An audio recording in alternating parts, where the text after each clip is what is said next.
I had planned to do an introduction, but of course, we're always going to be more happy about content than we are about niceties. So the first nice person I would like to introduce is LaTanya Harris, who's the eligibility supervisor from the Department of Human Services. And then we'll follow up with some information about SSI, SSDI, and then come around the corner with special needs trust and ABLE accounts. So a lot going on today. I'll remind folks in between, but what we plan to do is ask folks to use the chat to the extent they can. Because there is so little time, we will let folks who are knowledgeable about a particular topic try to answer or say, well, no, Marilyn, that's not quite right. This is what I think, or yeah, Marilyn, yes, but. And then I will go ahead and read that during breaks. But let's start with LaTanya so that we can find out a little bit more about eligibility and these benefit services and maintaining eligibility, right, LaTanya? LaTanya, you're on mute. Hello, I'm LaTanya Harris. I'm an eligibility supervisor with the Public Assistance Bureau. I currently supervise the age, blind, and disabled unit of cases where we keep the cases for its ongoing life. We also have an intake unit, and we keep the cases after they're approved. And I was asked to speak on Medicaid, specifically what Medicaid is and how you can apply for it, and how waiver services could benefit someone, even though they may be over the regular Medicaid income limit. Medicaid is essentially a health coverage for low-income families or individuals. It also assists people that have disabilities, that are aged, and we also have coverage for children. And about 5 years ago, we started getting coverage for adults. It used to be just adults, but you had to be disabled that could be qualified for Medicaid. But now we have it for everyone. Essentially, Medicaid it has its income limits depending on what your situation is, but I'm going to focus on age, blind, and disabled clients. Regular Medicaid, essentially for full coverage, the income limit is $972 for age, blind, and disabled people. However, you can apply for long-term care Medicaid, which is essentially you have people that go into nursing homes, or they're approved for some type of waiver service, or we have auxiliary grants, we have DD waivers. So there are different services in which a client could be assessed for to determine whether they could be possibly eligible for full coverage despite their income. The one thing that stands is the resource limit, which is $2,000. Resources has to be below $2,000 in order for anyone to be eligible for full coverage Medicaid that is age, blind, or disabled. Okay. I believe with waiver services, particularly, it's the same thing, $2,000 limit. We also have children that apply. Now, if a child is approved for a waiver, the parent's income is not countable. However, when they do apply, they are required to list themselves as on the application and their income information. And the reason for that is because although the parent's income would not be countable for children, if at some point the child is no longer eligible for the waiver services, then the parent's income becomes countable at that point. So we have to have that information just in case. Okay. There are several different ways that people can apply for Medicaid. One is there is a call center that's based in Richmond with the Department of Medical Assistance Services, and they can apply over the phone at 1-855-635-4370. Also, we have the Common Help website where people can go online and submit applications. And that's commonhelp.virginia.gov. Also, clients have the option of submitting applications to the DHS website at dhs@arlingtonva.us. That's a completed application, or they can come into our office at 2100 Washington Boulevard and submit the application there. So there's a lot of different options to submit an application for Medicaid. And we really encourage people to try the phone line or online, but if they feel the need to come in and they want to do the application written, then they can come in and do that as well.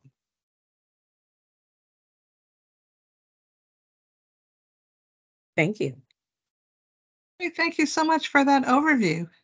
At this point, I'm going to turn it over to Marilyn Morrison, who is currently the director of the Maryland Work Incentive Network, but she's been a long time benefits expert here in Virginia. And so we're going to ask her to just give us an overview of some of the ins and outs of SSI, SSDI, and then the piece that some of us are not too familiar with is the the benefits for disabled children. CDB, right.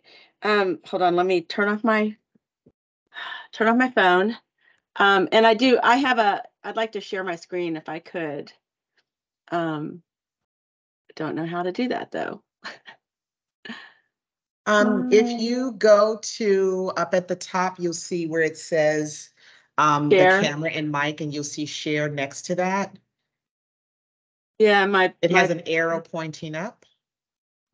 I have that, but it doesn't look like it's sharing my content. Okay, it's that sharing I have up.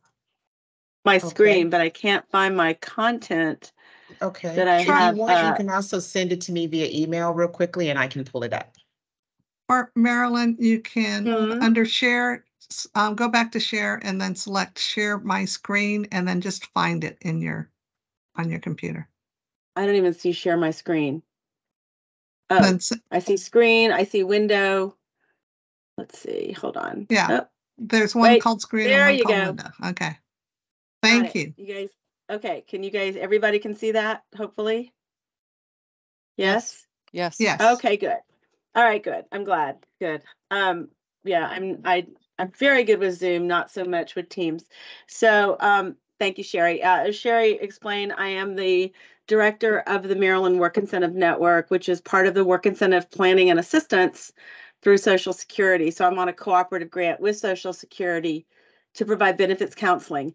I've been in this current position for 2.5 years. Prior to that, I ran the Virginia Work Incentive Planning and Assistance for, about 15 years. And then I do have a private practice in Virginia as well. So I'm now certified in both Virginia, DC, and Maryland. So I do a lot of that. So we're going to talk about today the differences between SSI and SSDI, the working rules for both SSI and SSDI, and then available work incentives. And I am going to touch on the waiver rules as well. And then, as Sherry said, those childhood disability benefits, because that can have a huge impact on waiver eligibility. So before I start, I always like to talk about just my checklist for success. With Social Security, don't look for logic. When you call that 1-800 number, make sure you're paying attention to the name, the date, and what you asked and what they told you, and make sure that you're making copies of everything that you give to Social Security. Right now, Social Security has its lowest staffing level in 25 years. It is, I am not mincing words here. It's a mess. Folks are doing 4 and 5 and 6 levels of work. My contacts, which are a little bit higher up, are completely overloaded. So it really is incumbent on you or as a rep payee or beneficiary to make sure that you're following the rules, because Social Security may not be doing a review for 18 to 24 months. They might not even get to the paperwork they need to send you for 18 to 24 months. So you really need to be aware of that. Again, make sure that you're making copies of all the documents you give to Social Security, both the forms you fill out and the evidence that you want them to have, and don't lose the copies. Social Security will not accept electronic copies. So they will not accept scanned copies. If you get the email address of someone at the local field office, they will not accept them. They will accept either faxed copies, they will accept hard copies dropped off, but otherwise they will not accept electronic copies. They will not open files. It's a security situation. So you need to be very clear on that. They have set up something called the work track faxes. They did this during the pandemic. And this is the easiest way to send paperwork to Social Security, so you do have a copy. And I have those numbers, so you can always contact me and let me know what office you're looking at, and I can give you that work track number in order to fax the paperwork.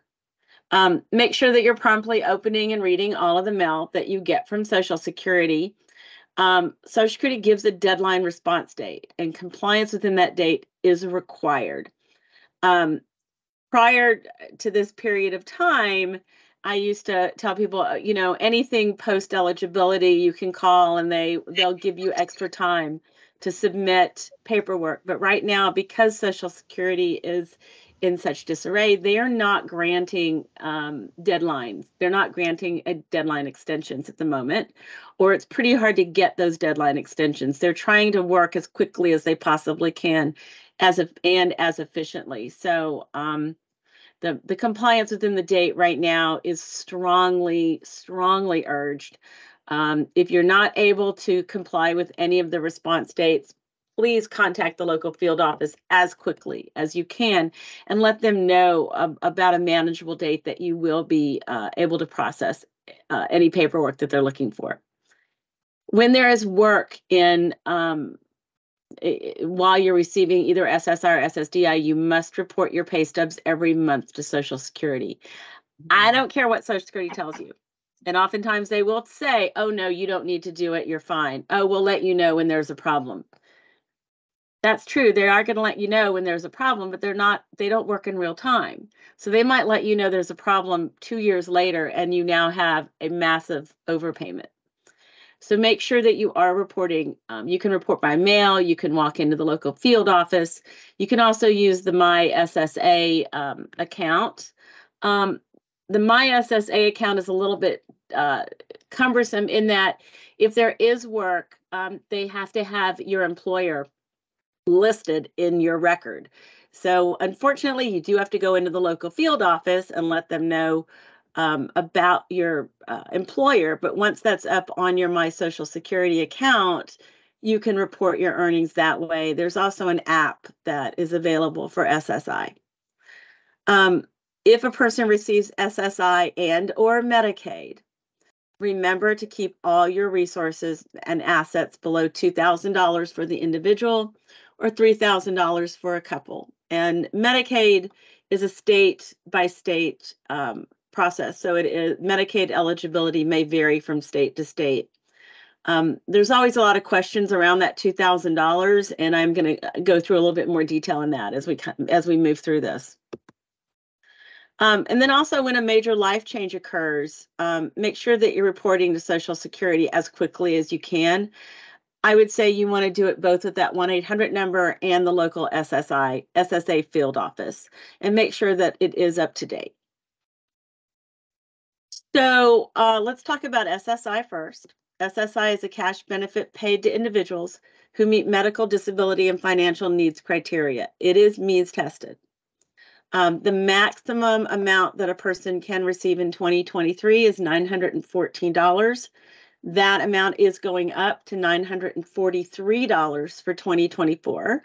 And when you see it listed as FBR, oftentimes you will see FBR 943. That's the federal benefit rate. and that means that's the SSI amount. And again, SSI is directly associated with Medicaid. You do have to apply for Medicaid in Virginia. So even though you are absolutely eligible for Medicaid, when you become eligible for SSI, you do still have to apply for Medicaid. I don't know if we have anybody from Maryland here. In Maryland, it's an automatic application. So for Maryland, the rules are a little bit different. And again, that resource level of $2,000. I know we're talking a lot about Medicaid today, so I'm going to go through this very quickly. It's a federal Medicaid assistance program. It's they do look at the medically disabled person's eligibility is based on the resources, and that's bank account, property, and income. And SSI makes one eligible to apply for Medicaid in Virginia, as I said. There's an automatic eligibility, but you do have to apply in Virginia. So in SSI and Medicaid, again, there are specific resource limitations. It's set by statute. It can be countable real or personal property, including cash. The waiver rules are within the statute. The one thing I do want to stress that, and I always say this, is that all of these programs that we're talking about stay in their own lane. They don't cross over. So, and they don't generally will play nice with each other. So the rules that we're talking about for SSI might be different for SSDI, might be different for Medicare, might be different for Medicaid, and then the waiver has its own working rules as well.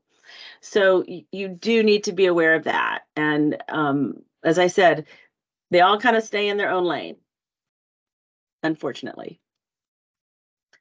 So with SSI is for food and shelter first. If the individual is age 18 or older and someone is providing his or her food and or shelter, the base SSI check, SSI cash benefit will be less than $914 or $943. What that means is when you go through that initial eligibility questionnaire, when you have that interview, the claims rep will ask you, are you planning to pay rent? Do you pay rent? Do you pay for your room and board? If as a parent or the rep payee, that individual is living with you and you go in and say, oh, heck no, do you know what rents are in this area? That $943 is going to be reduced automatically by 1/3. As far as Social Security is concerned, you are living in the household of another. It doesn't matter who the other is. Doesn't matter if it's a grandmother, an aunt, an uncle, parents, whoever. You do have to pay your fair share of room and board. So as you're going through that initial eligibility piece, I always recommend having a lease. I have a sample lease. I know the Arc of Northern Virginia has my sample lease as well. You can always email me and I can send you that sample lease. You cannot charge more though than $943 for 2024. If you say, oh yeah, they're going to pay $1,200 a month, that is a problem as well because they're only going to be getting $943 for their SSI. Where's the additional money coming from? So that it becomes a little bit of a dance. If for some reason you don't charge rent, but then you do want to start charging rent, or that individual does start paying for their own food and shelter, you can always get that changed. You just need to go back into the Social Security field office. Going into the field office is the better way when you're looking at changing this particular situation. If you mail a lease in, you don't know where it's going to end up. You don't know how long it's going to take for it to change. You don't know who's going to be looking at it. But if you take it in with you, they can make that change right on their desktop, and that can take care of the situation very quickly. In this area right now, I'm recommending anywhere from say $650 to even $700 a month. They can ask you, well, how much is your mortgage? How much is your rent? How much are your utilities? They can't ask that.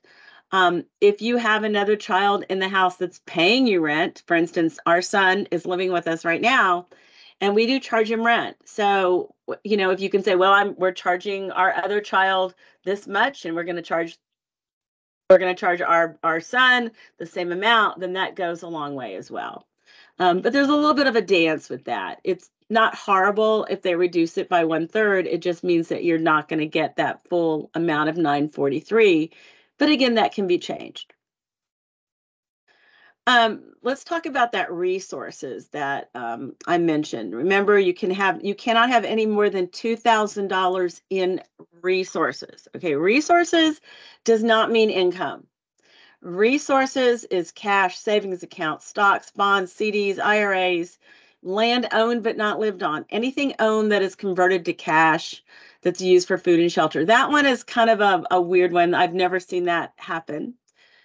If the individual is under the age of 18, they are going to look at the resources of the parent, or they will look at the resources of a spouse. Again, clothing someone might give you or a gift to a beneficiary is excluded. Burial space for a beneficiary and immediate family. Burial funds up to $1,500 for an individual and spouse. This has to be a dedicated burial fund. It can't just be, oh yeah, I'm saving that money for my burial fund. It has to be a dedicated burial fund account. Life insurance with a combined face value of not more than $1,500. Retroactive SSI and or SSDI. There is a general exclusion of any back payments that you might receive for up to 9 months. So they don't look at any of those back payment amounts for 9 months. Property in a specific trust, and I know that today you all are going to be talking about special needs trust and then other exclusionary accounts as well as the ABLE accounts. PASS account, the plan to achieve self-support, as well as the property essential for self-support. And they do allow for 1 automobile. So when we're talking about that $2,000, here's the main crux of it, because this is generally where I get a lot of questions. Your accounts can go over $2,000 in the middle of the month. Social Security is okay with that. But if in the last day of the month at 11:59 p.m., you cannot have $2,000 that rolls into the next month. So it's okay if it goes up over $2,000 in the middle of the month. Just make sure that you don't have over $2,000 when you roll into the next month. That's very important. It's an all or SSI is all or nothing when we're talking about over that $2,000 piece of it. If you have over $2,000 and it does roll into the next month, even if you're over by $10, $20, $30, you are not eligible for the full amount of SSI. So you would not be eligible for that 914 in 2023. So it's very important that you watch that. From a waiver standpoint, again, Medicaid standpoint, it can cause a lot of problems, and you do want to look at those, any of those exclusionary accounts that I know is going to be discussed later in this presentation. Some commonly asked questions: how much can I earn and still keep my benefits? If I work, will I lose my Medicaid? Is there a way I keep more of my SSI check while working? And when and what must I report to Social Security? And we are absolutely going to answer those questions. So when we're talking about SSA reduces the maximum SSI amount by a portion of the total countable income. The rule of thumb is for every $2 you earn, you lose $1 of your SSI. So that means if an individual is earning $1,000 a month gross, Social Security will always look at gross unless you're self-employed.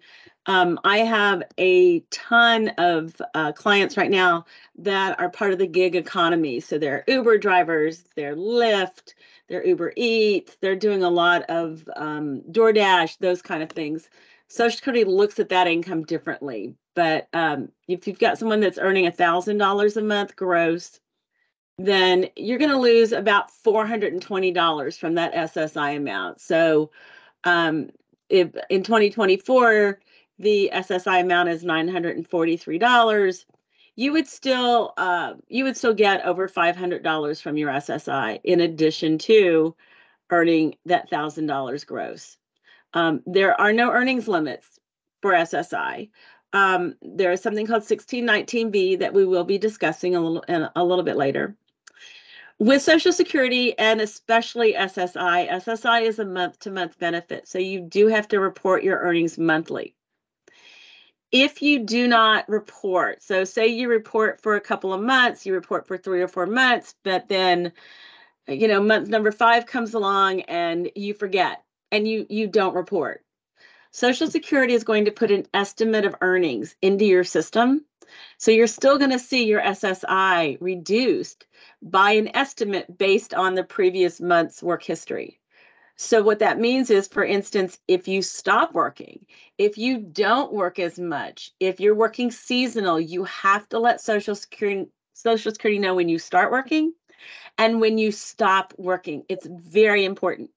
I can't tell you how many times I've had clients who have come to me and their SSI is being reduced by $100 and they don't know why it's being reduced by $100. They haven't worked in a year, but it's still being reduced.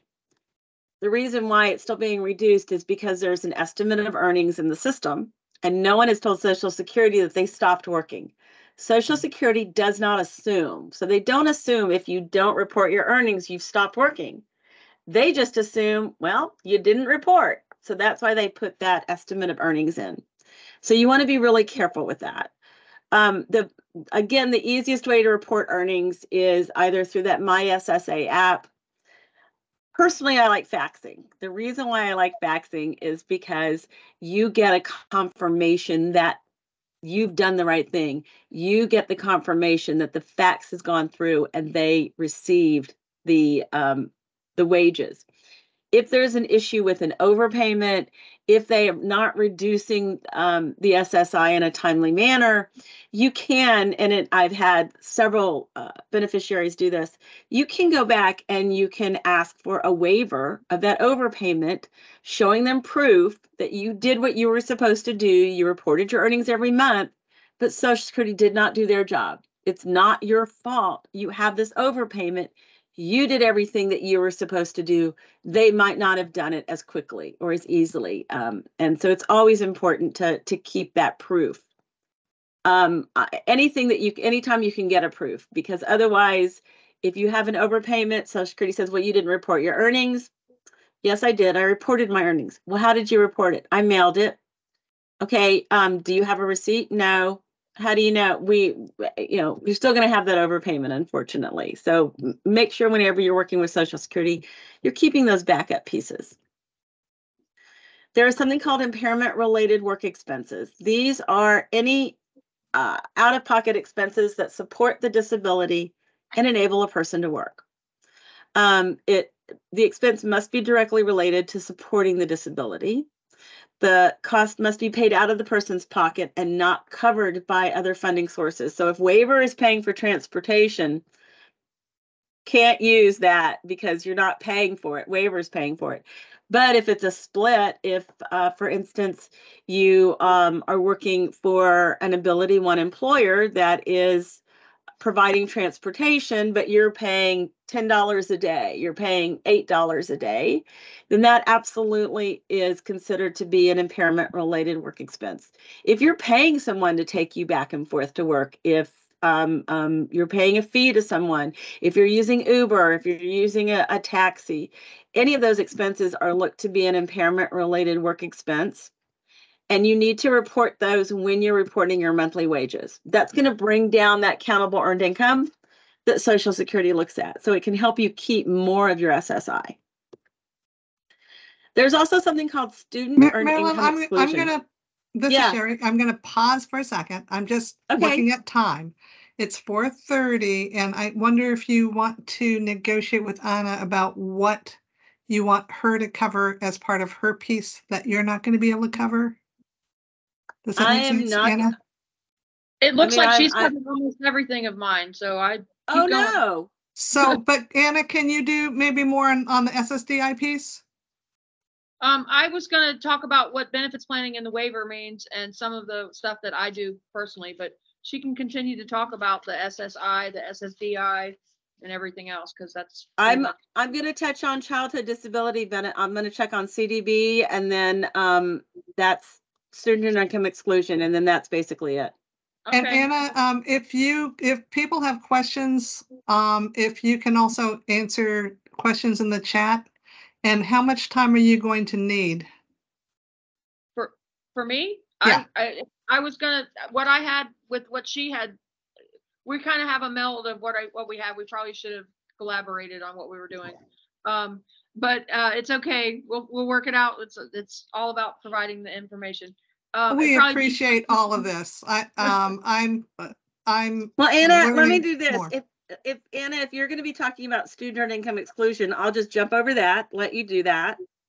No, I was going to mention the types of work incentives that I can do. I wasn't going to go into them completely. So please, by all means, continue to discuss them. Okay. I don't want to break what you're doing, but I'll be fine with what I have. I'm crossing out as I go what you're doing. Oh no, I'm so sorry. I had said something. Okay. And Anna, what some people do is they just kind of, if you do have a slide deck, you just kind of just skip that slide, but keep it in your slide deck. Yeah. Okay. I have very few slides because I'm more of a talker than a slider.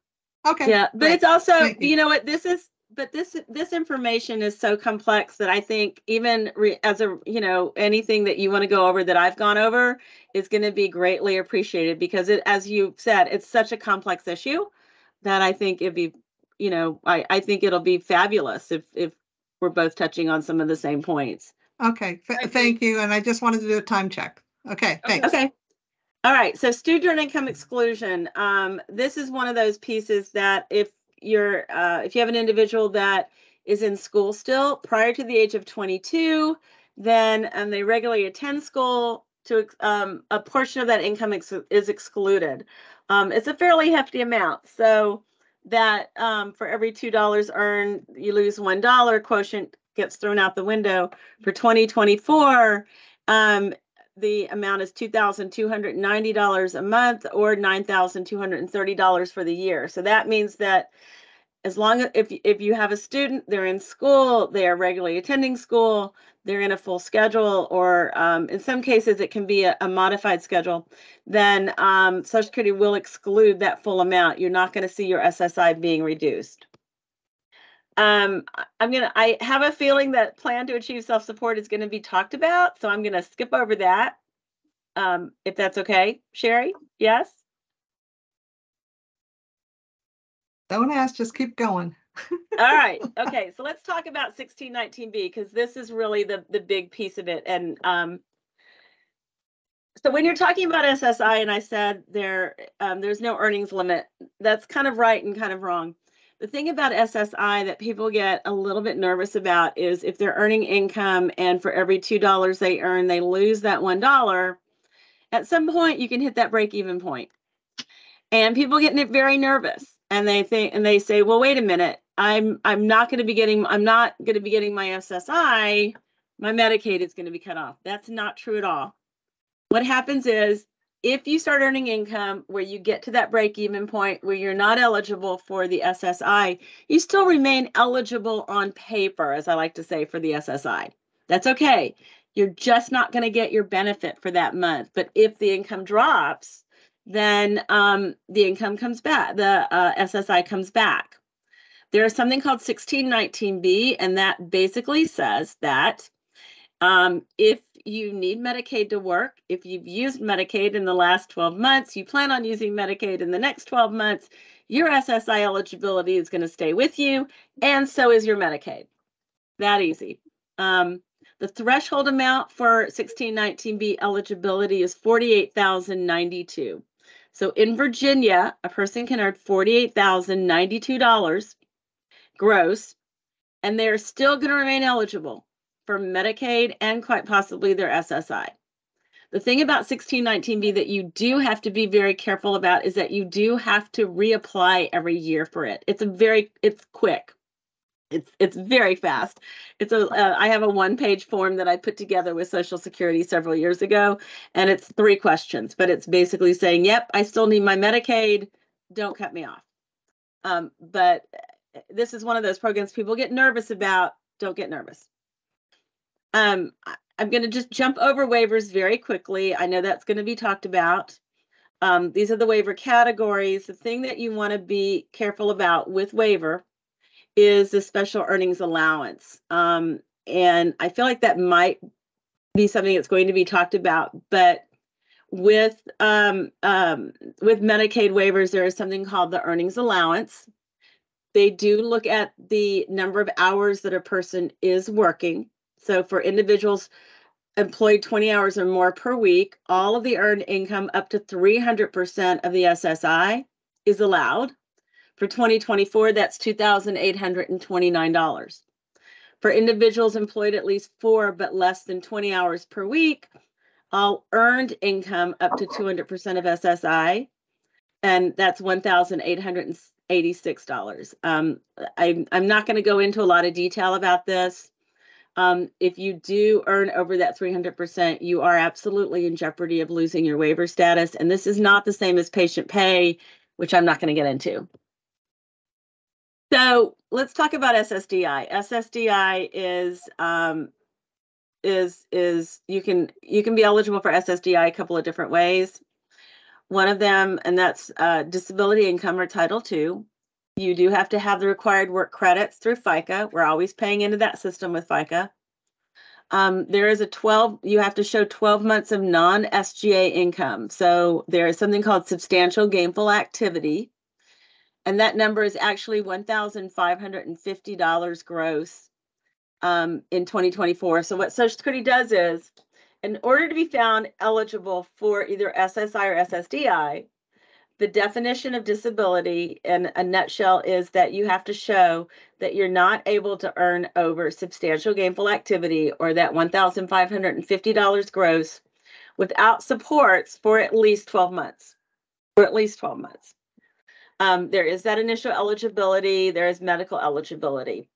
This is if you're working, all right? So if you're working, you've put enough credits into the system, then you can be found eligible. But another way that you can be found eligible for SSDI is through something called the childhood disability benefits. This is, you have to be disabled, shown to be disabled prior to the age of 22. Non-legal married, you have to be not legally married to a non-Title II beneficiary. So someone that is not, if somebody else is getting SSI, then that's a whole, and you don't have enough of your own FICA to be found eligible for SSDI.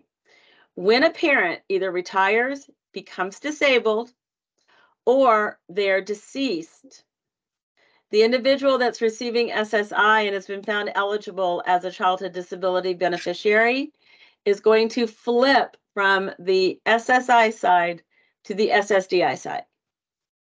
At that point, the child is going to be entitled to approximately 1/2 of the parent's benefit if the parent is living, or about 3/4 of the benefit if the parent is deceased. So for example, what that means is if you have a child that's found to be disabled, you go in at age 18 and you get them eligible for SSI, and everything is great and they're getting the full amount and they're working and everything is awesome.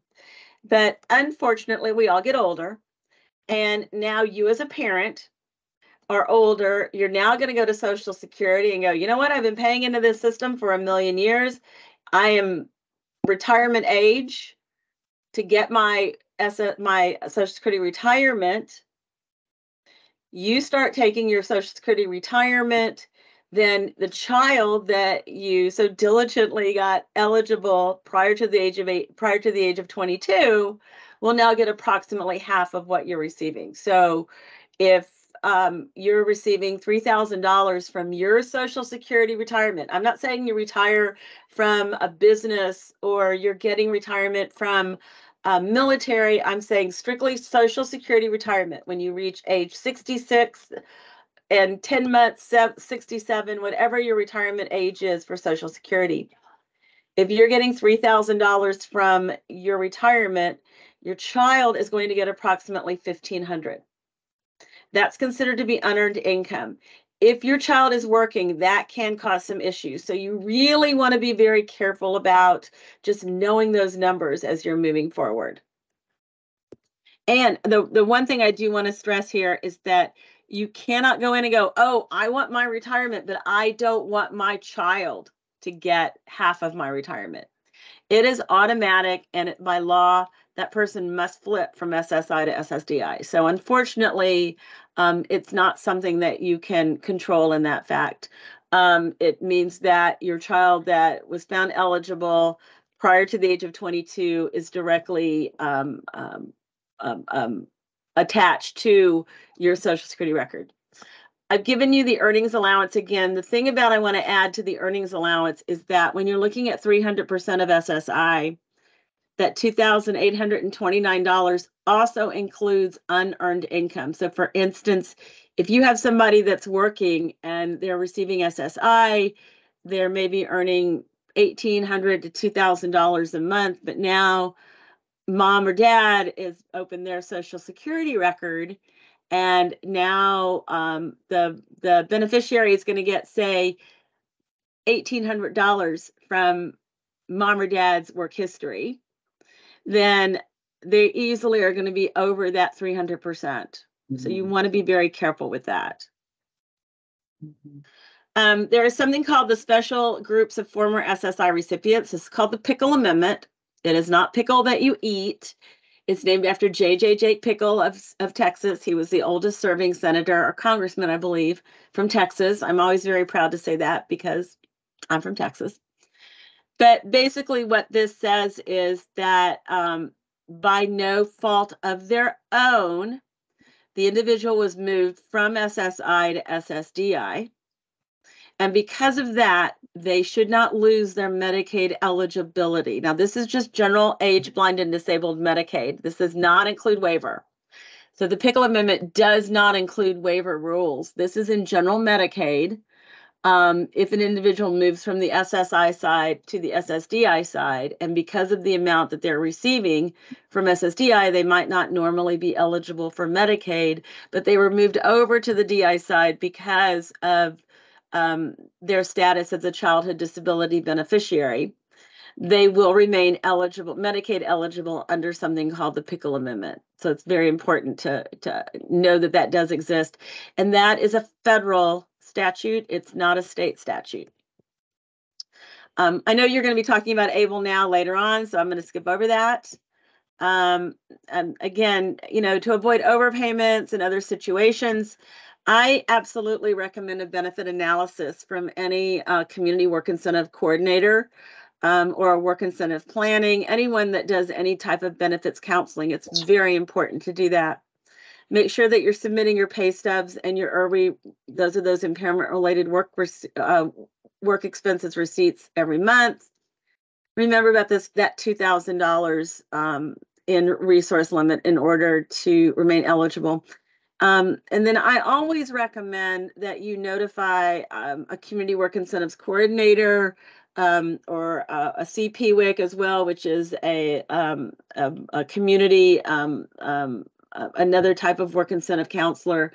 I always recommend that you do contact someone if you get those notifications, or if you're thinking about income or not, of just if there's going to be a Social Security situation. I strongly recommend that you contact someone to get more information. Oftentimes, I know in my system, we have some back doors that we can go through to get the information. So I highly recommend that.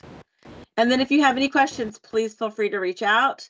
You can email me, you can call me at any time and ask me any questions, and I'm happy to help. And I'm going to stop share. And if anybody has any questions, I'm happy to answer the question. I'm also going to be sending this as a PDF, Sherry, so you'll have that to send out to folks. Great. And Marilyn, after all that, you did this only 5 minutes over. So Anna, we still have time set out for you. And I just want to let folks know that Anna Hogan has a lot of acronyms after her name: MBA, MSMIS, CESP, WIP-C, WIP-Y, and she's the team leader for benefits planning for Employment's Advocates Group, and was invited by LaVoice to come speak to us today. So thank you very, very much, Anna, for coming. Thank you for asking me to be here. It's quite an honor. I'm still new at doing benefits planning. I've only started doing this in 2021, but I am certified through Cornell, so I'm supposed to know my stuff because all those letters after my name mean a lot. So I'm trying to figure out how to get my file to share. So at the top of your screen, next to the red thing that says leave, there's something that says share.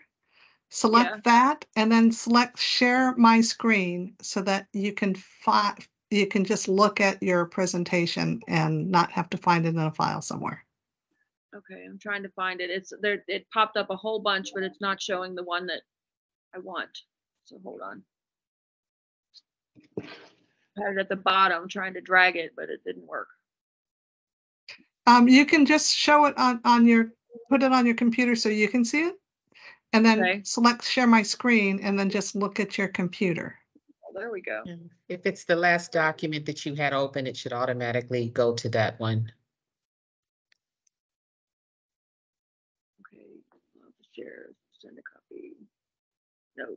Okay, it says email as attachment. Why is it asking me to do that? Share. And you can email it to LaVoice, and LaVoice can I forward figured out. Okay. It's showing me. It says my email is not my primary source. I'm like, okay, this is my work computer. Why isn't it? So many things. We've had such a hard. It's so frustrating. Yeah, it is. It's very frustrating. While that's uploading, I need to step out and grab my cord. So give me 2 seconds, okay? In the meantime, if anyone has any questions for Marilyn, you can turn on your mic and ask. Hi, Marilyn. It's Bertram again. How are you? Hi, how are you? I'm good. Thanks so much for the information about SSDI. You mentioned that the Pickle Amendment protects individuals from losing Medicaid eligibility, right? Correct. Correct. As a result of SSDI. But explain how SSDI can impact the Medicaid waiver. Okay, that's a great question. So it can impact the Medicaid waiver because remember, waiver has a couple of different earnings rules. One of them is at 300%. So if an individual is working and receiving SSDI, if that goes over that 300%, which in 2024 is $2,829, then they can lose their waiver standing. There is also something called patient pay. Now they're not going to lose their waiver standing with something called patient pay. That's a little bit different in that there's an unearned income threshold amount, and I went looking for it today and I really couldn't find it. But what happens is that say an individual starts getting. Tell them how to get down on the elevator. Uh-oh, somebody has their. Can everyone please mute yourselves? I just muted them. Yeah, now I don't have the, I went looking for, I also have a terrible head cold, but I went looking for the patient pay information. The patient pay can have an impact in that you're still subject to that 300%. So if somebody, for instance, starts getting more than that $2,829 from SSDI as a CDB benefit, and that's going to cause a waiver issue in itself. But say you've got someone that starts getting $2,100 from SSDI, there's a patient pay that they will have to pay back to a provider. Off the top of my head, I don't have that information. I'm sure whoever is talking about waiver today can probably pull that out very quickly. It was at some point about $1,500. Yeah, it's 1508. 2023. Thank you, Lucy. I knew you would have it. So yeah, so for 1508, right, Lucy? Yeah, yeah, so that's right. And it's 165% of SSI. Yeah, so 1508. So what happens is if you've got somebody that starts getting, say, $1,800, a parent passes away, they get 75% of the parent's work history, and they maybe get $1,800. That patient pay is going to kick in at about they're going to have to pay the provider back $300 a month. So there are different levels of income. That 300% though is that one that you really, really, really have to pay attention to, because it can really throw people off very quickly, especially if they're working. There are just too many times where I had in the past, and I still have it within the Virginia system. Again, Maryland system, 100% different. Where I still have folks saying, but I'm working and I'm earning $1,800 a month, but now, you know, dad passed away and now they're going to get $2,000 from his work history of, you know, well, now, unfortunately, that person has to make a choice, and most likely they have to stop working. They have to reduce their earnings. This is something that I know that Lucy and I have talked about, gosh, for years and years and years and years and years. And we have tried everything we possibly can through the state legislature to either do a spend down, to allow for different pieces, even do a patient pay there. But literally, it's an all or nothing. If you're going to earn over that 300% and you're working, then you're going to have to figure out how you're not earning as much money. And it's really detrimental to so many people. Thank you. I'm sorry, I got on my high horse on that one. That's one of my pet Okay. peeves about the Virginia system. Marilyn, we want you there. And yes, the ARC and the Virginia Board for People with Disabilities are working on some things with the governor's office right now to try to fix it. And the question that you answered tells me that the fix isn't going to fix everything. So that's that. We have been Now, trying. Anna, are you here? And when you're ready, just use that share my screen and start sharing. You know, Sherry, I can say, you know, when I was with the association for years, I was with the association for 20 years. We tried it for 20 years. We looked at everything, and there was never, we tried it in every way. We tried to convince legislators because it was going to, you know, add more income to the state coffers because there's taxes. We tried every which way, and for whatever reason, it shows up every year. Lucy works very hard at it. I know my association, my former association, works very hard at it, but it tends to not go anywhere. So hopefully it'll go someplace. Well, this year it got into the budget, and that was passed by both houses. Nice. But when they were not able to end the session, and the governor finally passed the budget in, I don't know, Lucy, September or something, none of the amendments got in. So we hope we're very close. Anna, do you need help by sending your presentation to LaVoice or sharing your screen? Hang on, I have one of my coworkers trying to fix it. My computer has some security thing on it, so hold on. Lucy, at this point, then, can you talk a little bit about what we're trying to do at the General Assembly, or do you want me to share since I was at the meeting this week?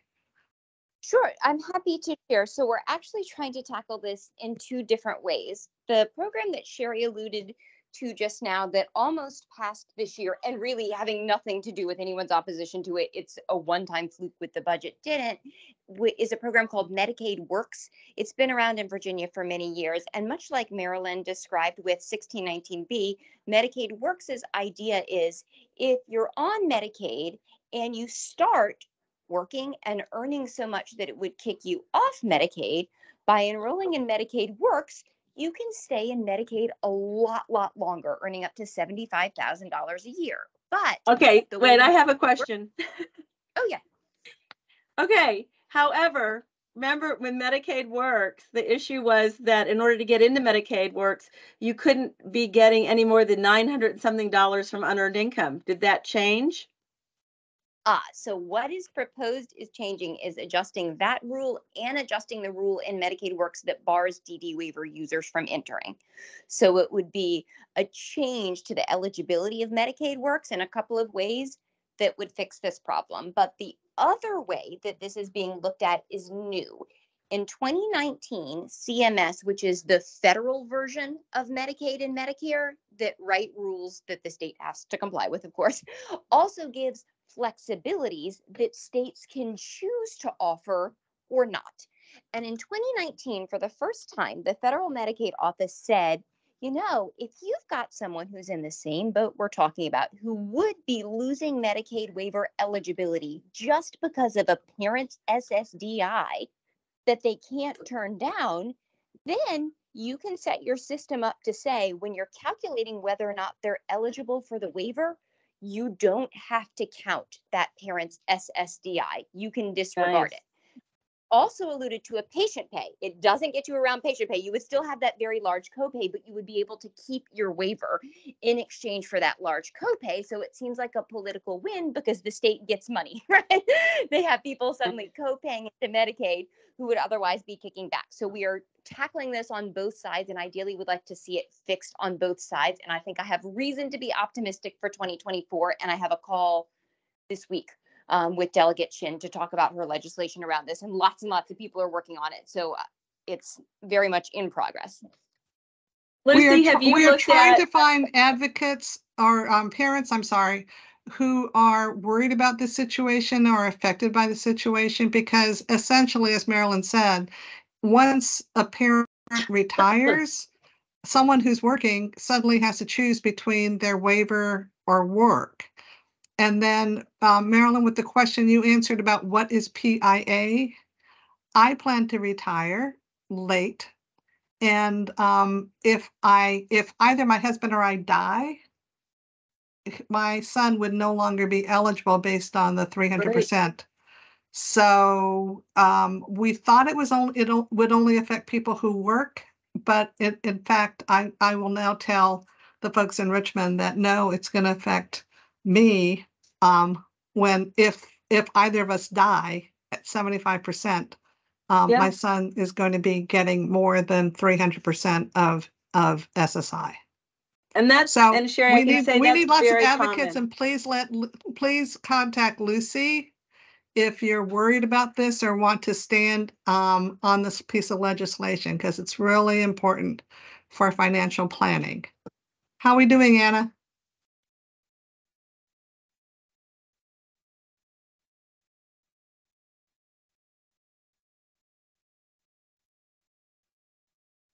Anna, are you here? She's still here. Anna, if you're speaking, you are muted.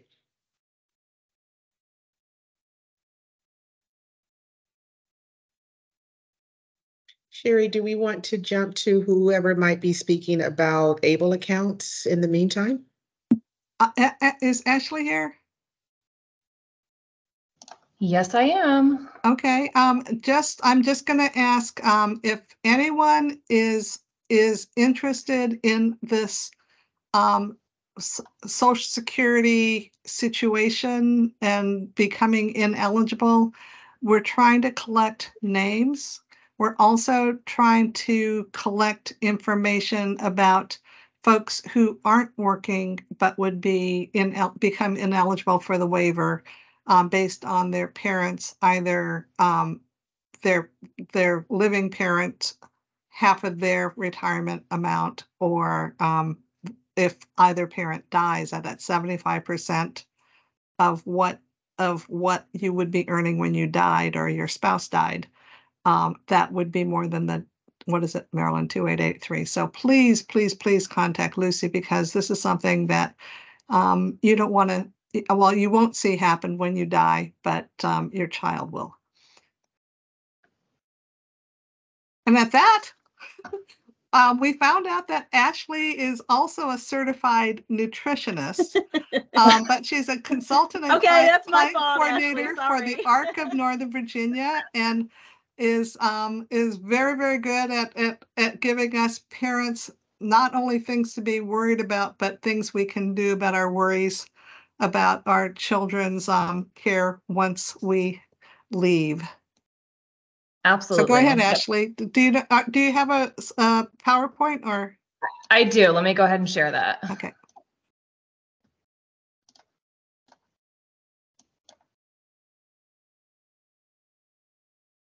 Should be coming up. All right, can you guys see that? Awesome. All right, so if I'm looking over here, it's because I have two screens, so I'll be looking back and forth. But I'm Ashley. I'm with the ARC of Northern Virginia. I work on the Special Needs Trust team. So that's me. I'll just kind of skip through some of this. Many of you already know the ARC of Northern Virginia is one of over 700 state and local chapters across the United States that supports individuals with disabilities. And we have over 60 years of experience. I'll say that the Special Needs Trust program is unique to the ARC. There's only probably about a dozen ARCs throughout the United States that run a Special Needs Trust program. So, you know, if you go to the ARC of Prince William and ask them about their Special Needs Trust program, they are going to have no idea what you're talking about. So we're unique in that aspect. All ARCs run different programs, so there's lots of different exciting things going on at all of them. All right, so talking a little bit about futures planning, you know, Special Needs Trust, Marilyn has been talking to you guys about means tested benefits. So I'm going to talk to you about a Special Needs Trust and how you can use that to protect those benefits. So we'll kind of go through trusts. I'll quickly go through how a trust works with the ARC of Northern Virginia, our disbursement process, fees, and then if we have enough time, I'll touch on ABLE accounts as well. So we'll talk about how you can leave money to your child. So this is a lot of future planning, thinking long-term, not just how can you plan for your own retirement, but also how are you going to be able to plan for retirement for 3 or maybe 4 if you have multiple children who have disabilities. Why it's important, how one works, how do you disperse from a Special Needs Trust, and then why are we unique, and how can Special Needs Trusts and ABLE accounts kind of complement one another. So first of all, what is a Special Needs Trust? It is a legal vehicle that protects the assets of a person with disabilities while still allowing them to remain eligible for means-tested benefits.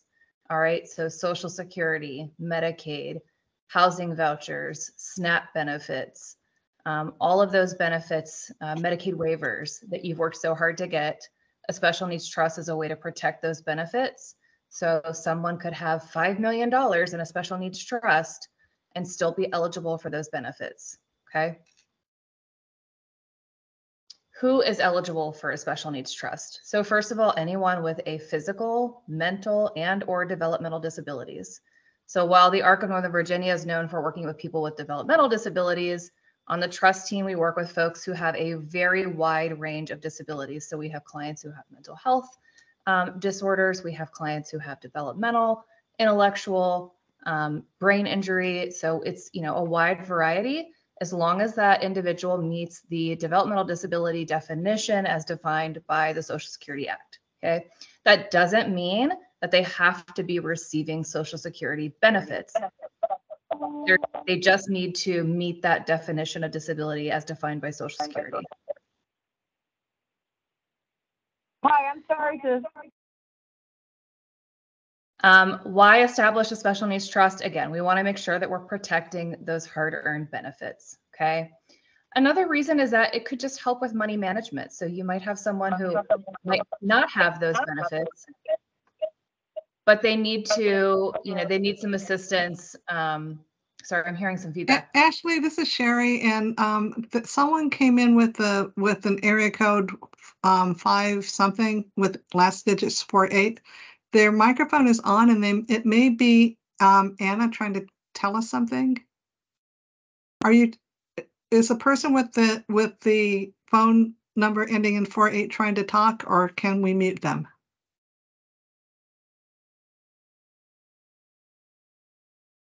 Okay, they're muted. I'm sorry, there was an echo. Keep going. No worries. So again, someone might just need some assistance with financial management. So being able to make good choices and make sure that the money that they do have in that trust lasts for as long as possible. And then finally, just promoting the dignity, comfort, and happiness of someone with a disability. So I always say the government benefits, those are going to cover the basics. But if you want to do more than just cover the basics, be able to enhance an individual's quality of life, then a Special Needs Trust is a great option, okay? So who's who? This kind of gets into the weed. I'm not going to spend too much time on this slide. what you need to know in the trust is that the people establishing the trust, we call those the grantors. The trustee is the person who has the fiduciary responsibility of managing that trust. With the Arc of Northern Virginia, the trustee is Key Private Bank. Now, if you were to go to an attorney and establish a private special needs trust, you would need to name your own trustee. So sometimes people will use a sibling or another family member or a friend. That person would eventually act as trustee when you pass. The downside of that is that's a big job. That trustee is responsible for, again, the fiduciary responsibilities. So managing the funds in the trust, managing investments to make sure that the money lasts for as long as possible, doing the tax accounting, doing the tax reporting, making sure that they're collecting receipts, making sure that the money in the trust is used appropriately and doesn't jeopardize any public benefits. So that can be a big ask of someone to do all of that. And then also, be an advocate and be involved in a loved one's life. So by establishing a trust with the ARC, you take that responsibility off of one single individual and you put that on the Arc of Northern Virginia and Key Private Bank. So together we manage these special needs trusts. The ARC is the account manager. So we have the day-to-day interactions of trust management. We're interacting with clients, we're educating people about special needs trusts, helping you set up the trusts. When you're ready to start dispersing from a trust, we're working with either the beneficiary themselves, if they have the capacity to do so, or their designated primary representative to make requests out of the trust. Key Bank is handling all that money. They're doing all that fun fiduciary stuff, okay? I won't get too into the weeds on this. Two different types of special needs trusts. There's a lot of different names. If you go on to, different websites, you might see them called a lot of different things. Essentially, there's two different types of trusts. There's a trust, we call it a third party or a family funded special needs trust. And as the name implies, it's third party money, somebody else's money that they're giving, putting into the trust for the benefit of the trust beneficiary. A first party or a self-funded trust is a type of trust where someone needs to put their own money in it. So for example, if I have a disability, I'm receiving Medicaid, suddenly Grandpa Joe passes and Grandpa Joe left me $100,000. That's going to put my money in jeopardy. So I need to put that into a first party trust, okay? So talk a little bit about the differences between the two. A third party family funded trust, who can establish that? A parent, of course, grandparent, other relatives, siblings, friends, anybody really can establish a third party trust on behalf of someone else, okay? If you want to establish one, I always recommend, you don't have to, it's just a recommendation. If you're doing your estate planning, often third-party trusts kind of go along with your estate planning. So contact a special needs planning attorney. They're going to be able to walk you through and figure out, is it going to be most beneficial for us to have a pooled special needs trust, or is a private special needs trust going to be a better option for us? So talk with the special needs planning attorney about that. If anybody ever wants referrals, we have a lot of special needs planning attorneys that we work with in the Northern Virginia area that we can recommend. When to fund a special needs trust, typically these types of trusts are not funded until the grantors, the people who established the trusts, pass away, okay? So often it's going to be through your estate, your last will and testament, or your living trust. It might be a life insurance policy. It might be investment policies where there is a beneficiary designation. So when you pass, that just would pass into the trust. So there's many different ways and methods that you can use to fund this trust. You can also put real property into a third-party special needs trust. So for example, if you have a condo that you want your child to be able to live in for the remainder of their life, and you want that property protected, that can go into the special needs trust, okay? What happens to the money in the trust when the trust beneficiary ultimately passes away? You as the grantor make that decision, okay? So it's up to you what happens to that money. You can name siblings, organizations, donate it to your favorite charity, whatever you want to do. That's up to you. Okay. First party trusts are a little bit different. And I'll go back and say with third party trusts, these have a very broad use of funds. I think the easiest way to think about, people always ask, how can I use money in a special needs trust? And the best way to answer that is consider the benefits that someone's receiving first, because the trust is only restricted by the benefits that someone is receiving. So if I have a trust and I'm getting SSI, my SSI needs to be paying for housing expenses and food expenses. My trust should not be paying for that because I do not want Social Security to then view my trust as a source of income. Okay. So when the short answer is really, it's just restricted by the benefits someone's receiving. Okay. So always let the benefits pay for what they're going to pay for, and then you can supplement from the trust. Slightly different with a first party trust, in that it's still restricted by the benefits somebody's receiving, but this type of trust is only to be used for the sole benefit of the beneficiary. Okay, so things like buying gifts for family members, that would be unacceptable. It has to be for the sole benefit of the beneficiary. This type of trust is also slightly different in who can establish it. Often the individual themselves, if they have the capacity, they can establish this trust. A parent may establish it, a legal guardian or power of attorney, or sometimes it can be court ordered. So there might be a case where there's an injury settlement. We see that a lot. Someone's injured, there's a settlement, they receive a lump sum of money. A court may order a first party trust to be created in order to protect their benefits. Okay. It's the same process to set this one up. Again, if you want to, contact an attorney, you may not always need one with a first party trust. If there's a lawsuit or something, obviously you'll be working with an attorney, but these types of trusts are like, if there's an unexpected inheritance, again, Grandpa Joe passes and leaves me a bunch of money, it's going to need to go into a first party trust. Or if there's a lump sum payback from Social Security, you might decide, I don't want to just spend this money on things that I don't really need. I want to put it aside for when I really need it. You can then put it into a first party trust. Depending on the amount, you could also put it into an ABLE account, and we'll talk about that in a minute. It could also be from additional income. Now, this is not going to protect SSI. It's still income. But if you're trying to make sure you're still eligible for Medicaid, things like that, you could put extra, income in here into a first party trust. Another common one that a lot of people don't know about is survivor benefit plan. So if we have anyone on the call who is military and has a survivor benefit plan, it's a type of insurance policy that pays out upon the military member's passing. And eventually, after the surviving spouse passes, it would pass to the child, and that is considered income to the child. So you want to make sure that you irrevocably assign that survivor benefit plan to a first party trust. So again, it doesn't jeopardize their benefits. Okay. This type of trust is different when the beneficiary passes. This is sometimes called a Medicaid trust, Medicaid payback trust.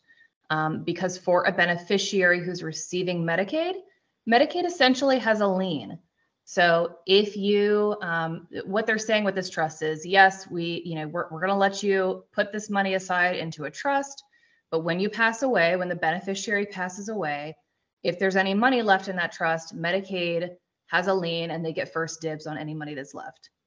Now, one of the benefits with establishing a first party trust with the Arc of Northern Virginia is you have the option, in lieu of paying back Medicaid, you could always donate the funds to the Arc of Northern Virginia, and that would go back into our programs and services. But that choice is up to you. Okay. So that's a nutshell, the difference between the first party and a third party trust. I'll also just slide in, if no one has taken advantage of a free consultation, we do offer one-on-one consultations for free. So if you have specific questions about your situation, we'd be happy to, schedule a consultation and talk with you about that. I already talked a little bit about our partnership. So Key Private Bank is our trustee. They are the ones who are managing all the funds in the trust, managing investments. You do have the option to customize investments if it is over $250,000. They also hold real property, and they can do in-kind transfers of stock or act as executor or successor trustee on your own trust as well if you don't have anybody to act in that capacity. They do charge a separate fee for that, but for some families, if you don't have anybody else who can do that for you, that might be a good option. All right. So how we work, kind of how our team supports special needs trust clients, of course, during the pre-funding, before you've actually funded or even established a trust. We're going to work with you, educate you on how to use your special needs trust, why you should use one. We'll help you prepare the paperwork and facilitate the trust plan, and all that good stuff. Once it's funded, we're working with clients or their primary representatives to get disbursements out of their trust, make sure that folks understand how to use their trust. We're going to create a budget to make sure that the funds in the trust last for as long as possible. And then again, ensure that the way that the funds in the trust are being used is not jeopardizing any benefits, okay? Key Bank handles all of the, dispersing the funds once the ARC has approved that request. They're distributing monthly statements showing trust activity. They do conduct their own internal reviews just to make sure everything is on the up and up. They do the tax accounting, the tax reporting, again, the investing, and then managing real estate that's held in the trust. There is a disbursement process. I won't get too into the weeds about this either, just for the sake of time, but we do require that you make disbursement requests in writing. So we have a DR form, a disbursement request form. Requests that are over $300 need to be pre-approved. There's a lot of things that can be set up on a recurring basis. And a lot of our clients also take advantage of having a debit card that is linked directly to their trust. So they never have cash in their pocket. They have access to this card for spending money when they need it. Receipts, proof of how funds were spent, all of that is still required, but they have access to money for, everyday things that they might need. So our fees to establish the trust, there's a one-time enrollment fee of $1,050. If you needed to establish more than one trust, you can have both a first party and a third party trust if necessary. It's not always needed by everybody. Or you might have more than one child. So the second trust that you establish would be $775, okay? There's an annual fee associated with the trust as well. The fee is going to depend on whether or not the trust is funded. So if the trust is funded with a minimum of $500, then we charge 1.44% annually to the trust. So that money will get pulled from the trust on an annual basis. If you decide not to fund the trust upfront, like in the case with a third-party trust where you're not planning to fund it until you pass, then we would charge you an annual $65 fee instead until that trust is funded, and then it switches over to that 1.44%. Okay. Key Bank, again, handles the tax prep. So they charge $40 a year to do the tax prep. And then there's a closing fee. So when the trust is terminated or closed out, there's a $250 termination fee. All right. Quickly, I'll talk about ABLE accounts. Do we have time? Sheree, are we still good or? We're good. All right, cool. All right, so ABLE accounts was signed in December 2014. So still, fairly new. They authorized the state to create a new category of savings program. So they're kind of similar to a 529 account. They are intended to be a savings program for people with disabilities. They can be used for more than just education expenses. They're used for qualified disability-related expenses. This is a transactional account, so meaning it's a savings mechanism that's used in addition to, rather than instead of, a trust. So as I said earlier, they can complement one another. There are benefits to both. I always feel like you have to decide what's going to work best for your family. The ARC does not manage special needs trust. So if you have the ARC does not manage ABLE accounts.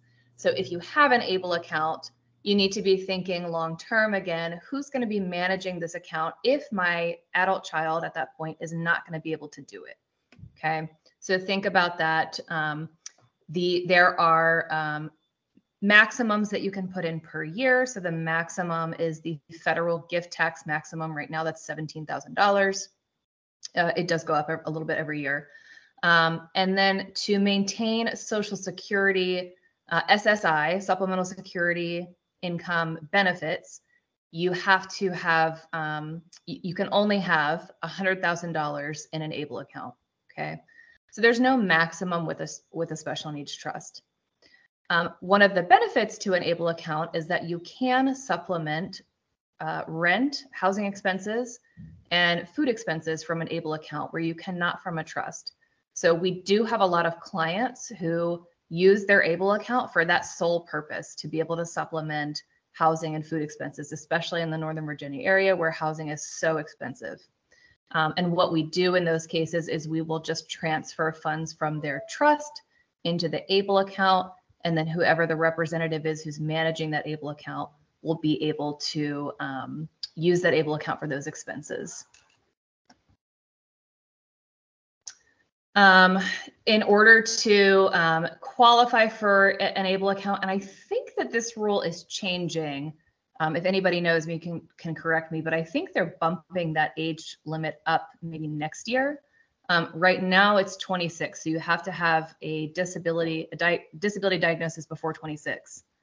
Ashley, I'm sorry, it's not until actually 2026 Okay. that rule is changing, but it is changing to 45 or 46, I believe. That's right. But we still have 3 more years. Yep. Who can establish this? So of course the beneficiary themselves, as long as they're over the age of 18, a parent, a guardian, or an agent under a power of attorney. You can only have one, okay? One ABLE account. There are, financial institution fees. So wherever you're holding this money, the financial institution will charge their own fees. The contribution limit, so this was actually last year, so it's $17,000 this year with the federal gift tax limit. And then the total capped at the state limit for 529 plans. I'm sorry, it's $100,000 if you want to maintain SSI benefits. So SSI payments would be suspended if the assets go over that 100K limit maximum. You can, invest money in a ABLE account. The valid distributions, it's very broad. Broadly defined as disability-related expenses, qualified disability-related expenses. So I've seen a lot of creative uses for that.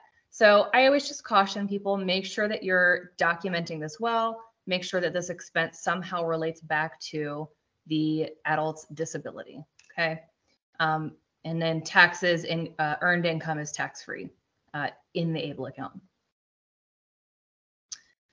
So some examples of things that you might be able to use the ABLE account for: education, housing, transportation. You can see it's a fairly long list, okay? I recommend, if you want to learn more about ABLE accounts, go to able, NRC, ABLE, NRC.org.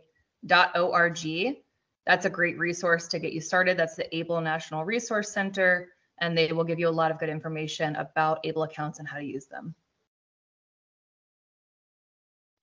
These are reportable, of course, to the IRS. So if you're managing the ABLE account, you have to report on a yearly basis how the money was spent. That gets sent off to the IRS. They have the ability to investigate how funds were used. So you always want to make sure that you're not commingling funds. Yes, thank you, Cherie, for posting that. You're not commingling funds from your own checking account and then the ABLE account. Make sure that you're separating everything and have good documentation for everything, because just like with a trust, just like checking and savings accounts, Social Security and Medicaid, they have the ability to audit these accounts to make sure that they're being spent appropriately. Okay. Any questions? Lisa, Sherry, and I had a question about one of the things that often needs to get supplemented are the expenses for personal care attendants or other folks who are caring for our kids. The rate of pay is insufficient to hire or keep a person. Can it supplement or be paid as a bonus to a personal care attendant? The ABLE account or a trust? Either. Yes, I think you do have to be careful, and Marilyn might be able to answer that question better, just in terms of how it might impact Medicaid. But I think the trust would be able to pay for some of those things, anything that the benefit's not covering. So it could supplement some of those things. Like a bonus or something. Yeah, it wouldn't, as far as I know, it wouldn't have an impact on Medicaid. And ABLE, absolutely, that's why ABLE is in existence, to be able to help with any additional hours that you might need for the personal attendant. I don't know necessarily that you could call it a bonus. You may have to come up with another word or, some other situation. But, that's just vernacular. That's something that can be changed. But yeah, absolutely, that's exactly why ABLE is in existence. I mean, those are the type of expenses that absolutely would pinpoint why you would use an ABLE account. I'm going to ask this again. I know people have to be careful what they say, and this is being recorded, but I have known parents to say that they are having to supplement the personal care hours for their kids.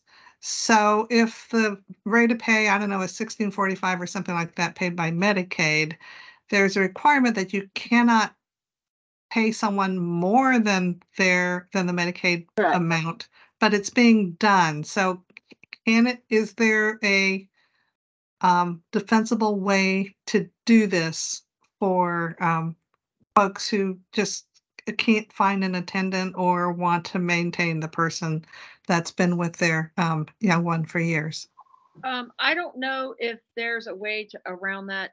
That would be something that the Department of Social Services in that local area would be able to broach the subject, or the support coordinator, because that's something that I would usually refer back to them, because that has to deal with the Medicaid rate, and I'm not trying to give someone the wrong information on that.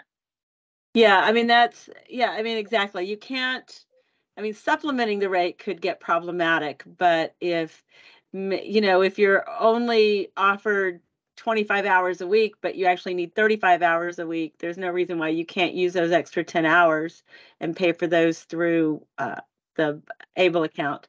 I don't know necessarily if you would want to use the word bonus, but again, that down.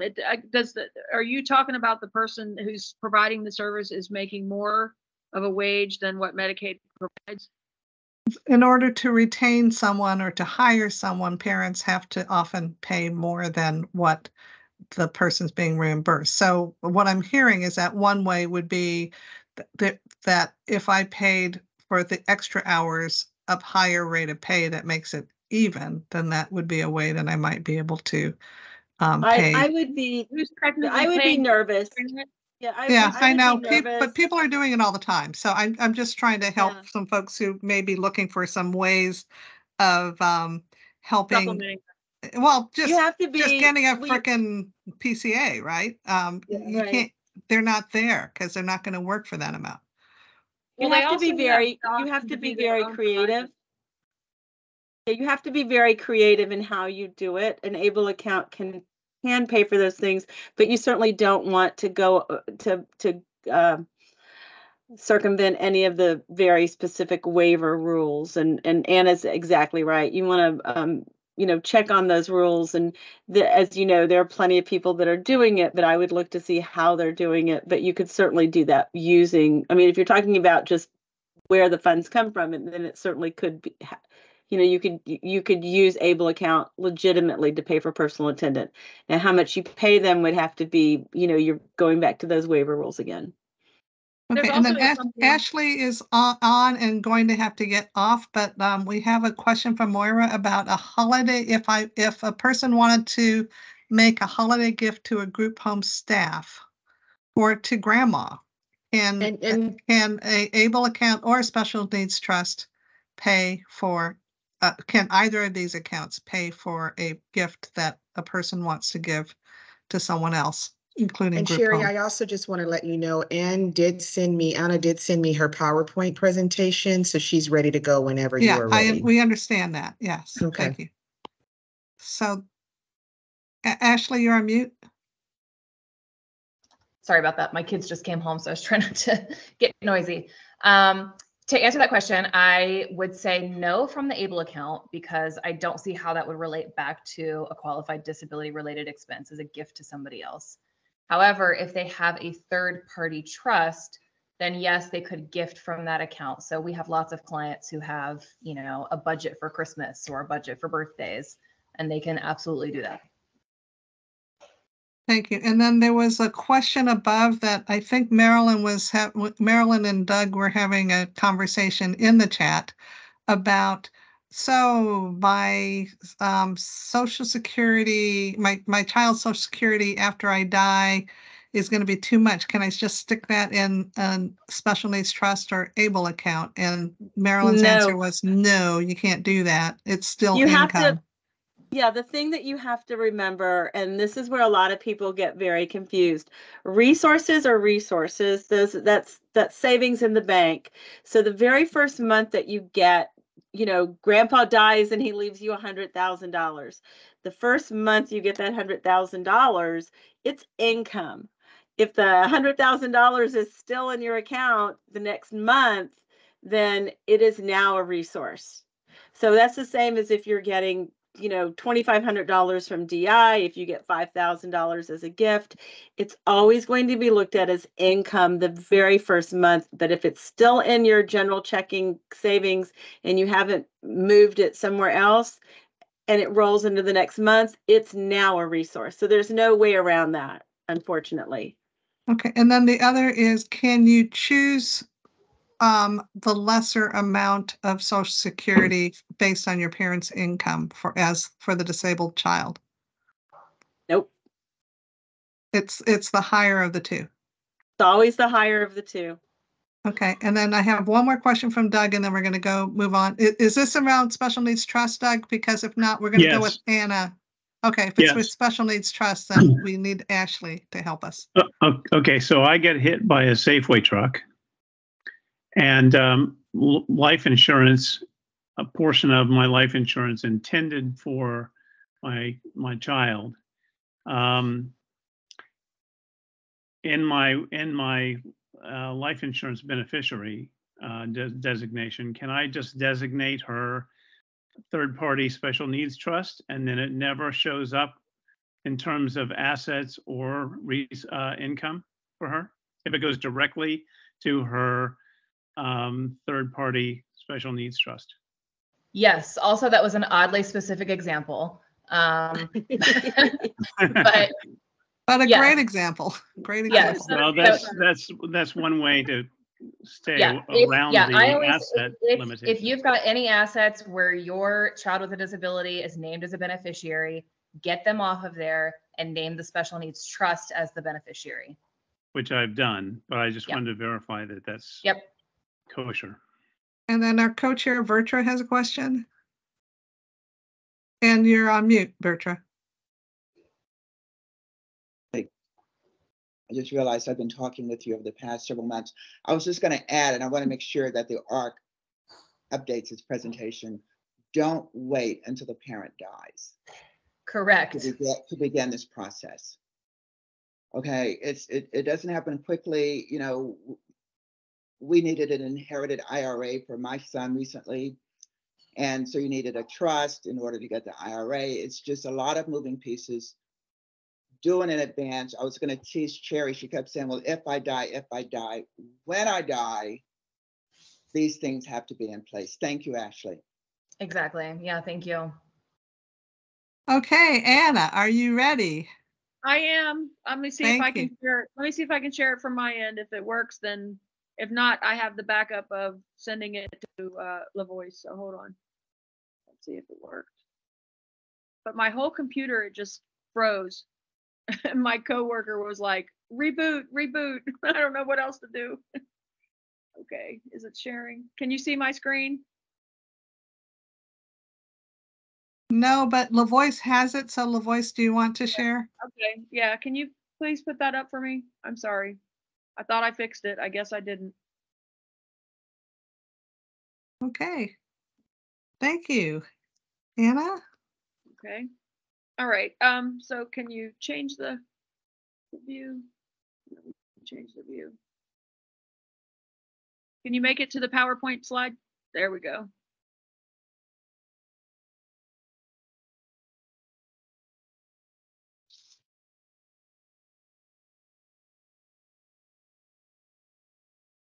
Can you back up to the slide, the first slide? There we go. So I made this nice little PowerPoint just specifically for this today. So here we go. Let's see if I can get it to turn. I guess you're gonna have to advance it for me. It won't let me do it. So benefits planning as a waiver service. One of the questions that was put to me was what does a benefits planner do, or a work incentive planner, which is what my official title is with the educational community. It's a WIP or a WIP-C. What do I do and why is this important? So having benefits planning service with the Medicaid waiver is very important to the individual or especially the family that helps with the understanding of the necessary criteria to keep the individual's benefits uninterrupted. And unfortunately, a lack of understanding of benefits can result in the disruption and or the termination of benefits. And that's the ones that come from Social Security, which is the SSDI, the SSI, and also the ones that come from Medicaid. Because if you get to the point where you're over the income limits with Medicaid, then you can have your waiver, your waiver can be canceled. And that's not something that the individual needs to be put through, because the waiting list is excruciatingly long. As most of you have been through that, know that. So when benefits planning service is added in to assist the individual with maintaining their benefits, there's many things that are examined within the livelihood of the individual. Okay, we look at their what they're receiving, if they're getting Medicaid, if they're getting SNAP. There's a whole array of benefits that are able for somebody to take advantage of once they're on Medicaid waiver, and some of them are able to be taken advantage of without Medicaid waiver. So this service is mainly for anyone who we provide services for, whether they're working or not. So it's been more, in my opinion, of this field, we provide more services to people who are working because the income that they earn impacts their waiver services as far as their Medicaid and their SSI and their SSDI, which is from the Social Security Administration. So the benefits planning service addresses the SI, which is the supported individuals, what we call them, fear of losing impacted Social Security Administration benefits and health insurance at work by providing the information and assistance in applying for Social Security Administration work incentives that protect the benefits eligibility for a period while they test their ability to work. Okay.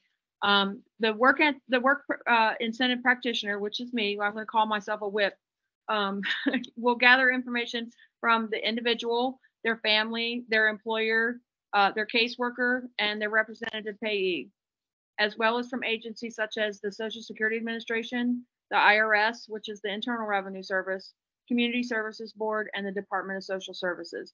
Sometimes those are together, sometimes they're not, depending on the location you live in. Okay.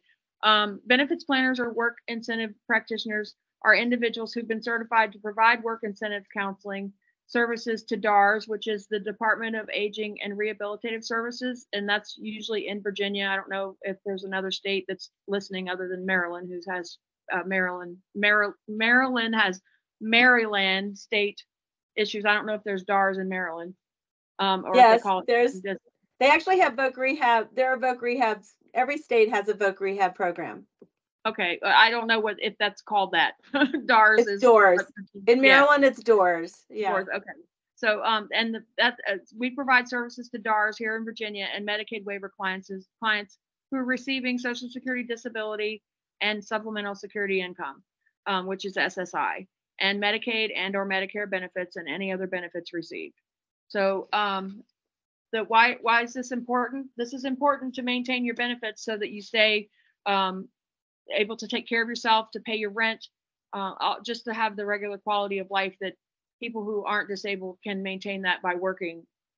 It's a huge benefit for them to have benefits planning because it's a complex and very broad subject and not very many people understand it. My supervisor here likes to tell me that I'm rolling a ball of yarn every time I work with a client because it's usually got knots in it and it's all over the place. So I'm good at figuring that puzzle out. So the work incentive practitioner reviews the existing information and analyzes the current situations to pair them with the appropriate work incentives to permit the individual to maximize the benefits that are current and could receive additional benefits that are not utilized. And Marilyn touched on a lot of those. Ashley touched on some of them, but can you go to the next slide, please?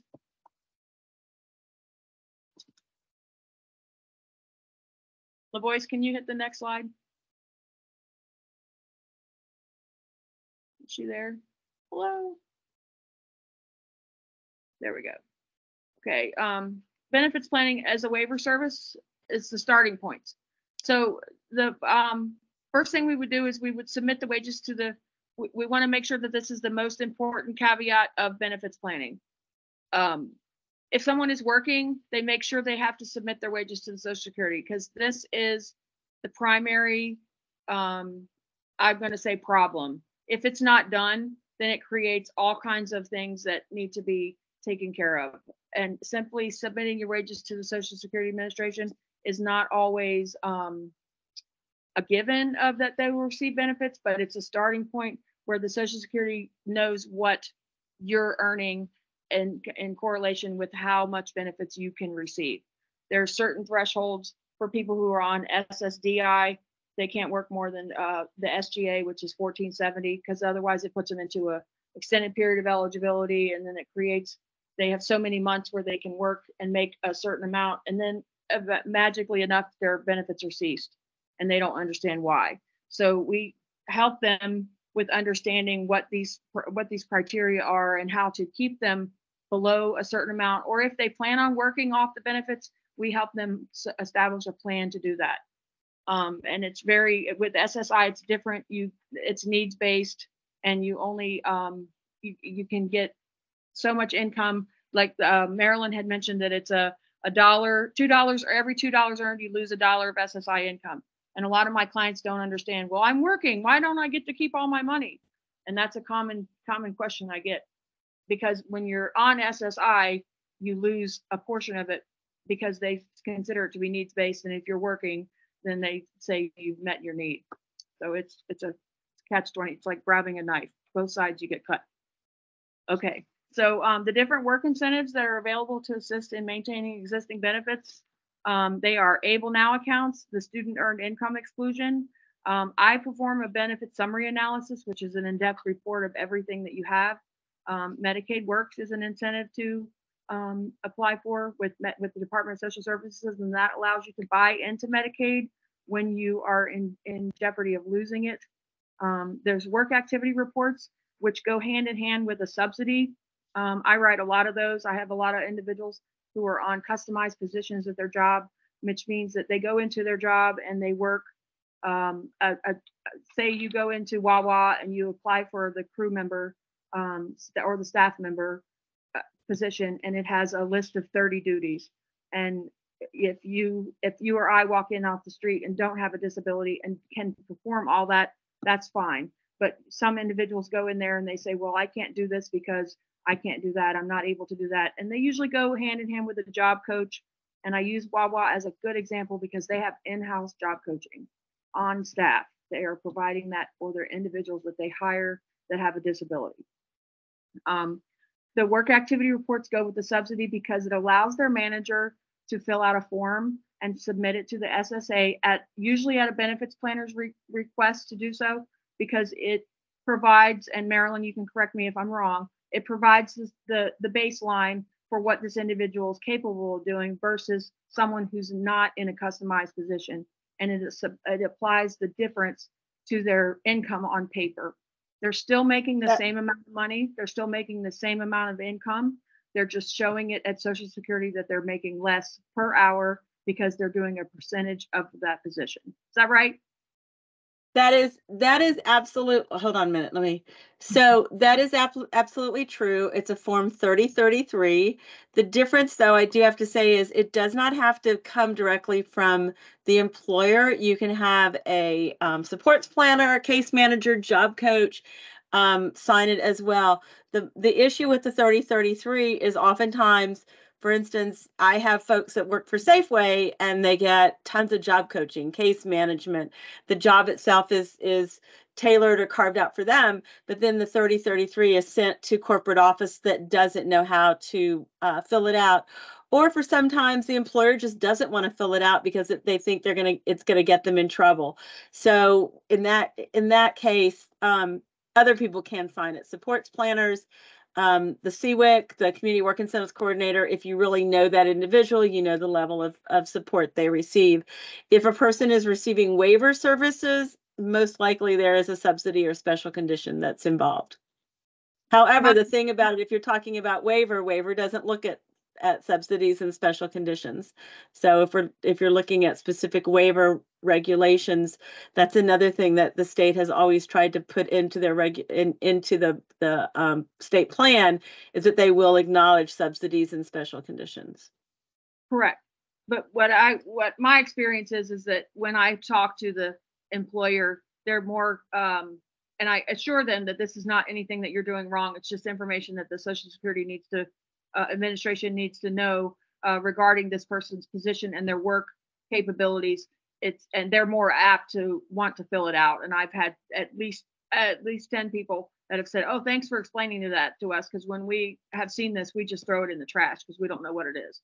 So like you said, they're more reluctant to do it, but once they have an explanation as to how it can help their individual, they're okay with doing it. So, and then there's the 1619B. That's a great work incentive that people can get into, and that is when they work and make more money than the threshold allows. 1619B allows them to go without receiving their SSI, and it still allows them to keep their Medicaid. I have one client that's on this right now. She's making $40-something thousand a year, and I told her that if she works anymore, she's going to have to move to the District of Columbia because they have a higher Medicaid threshold or income threshold. And then there's Section 301. We have the impairment work-related expenses. We have the special conditions that Marilyn mentioned. We have a PASS. The PASS account is a great account. Those will help with someone who wants to go back to school or start a business. It's similar to an ABLE account, but it's not for the lifetime. It has a specific reason to have it open. And once you have to write a report on how long it's going to take you. You have to write a plan. It's like a business plan for someone who's on disability. They have individual development accounts. They have a blind work expense. I don't know what's going on with the Social Security Administration, but Marilyn coined it in a phrase, they're just simply a mess. I've had 3 clients in my caseload of my little company that I work for that have not had blind work expense put on their, or blind work, not blind work expense, blind designation on their BPQY, which is a form that we pull to get their information. And so these people have been getting their Social Security most of their life, and they're not listed as blind, which if anybody has an individual that is a blind disability recipient, it's substantially more money. So this needs to go back and be corrected. And I'm in the middle of 2 people right now having that done. The BPQY is a benefits plan inquiry. It's a document that encompasses a lot of the individual's information, and we pull that to help write these reports and help to find out the information that is on file for them with the Social Security Administration. This shows their income. It shows what it shows their income that's been submitted over the past, I believe, 3 years, I think is the time period. It shows their Social Security benefits, whether it's SSI, SSDI, child disability benefit, disabled worker. It shows all of that. And then another one is overpayments. Those are, they result in one of 2 things: the income not being submitted properly in a timely manner, or the Social Security doing a wrong calculation. And I've had 2 incidences recently where the calculation has been on the SSA side. Okay, so the next slide. Benefits planning. What happens to benefits when the parent retires or dies? I think that Marilyn was very informative on this topic as far as when she was discussing when they get the half of the SSI changes to SSDI and gets half of the deceased parent's benefits. That was something when someone asked me this, I've always referred them to please talk to the CWIC or to someone who's on their case at the SSA. And if you call the SSA, you can ask for who your client's designated caseworker is, because they do have one that's assigned to every individual who receives benefits at the local office that you deal with. So whether it's you or your child or your nephew or whoever your family member is that receives benefits, get to know who their person is, and they will be easier as a contact point to when you call and talk to them, because anytime you call up, you just get anybody.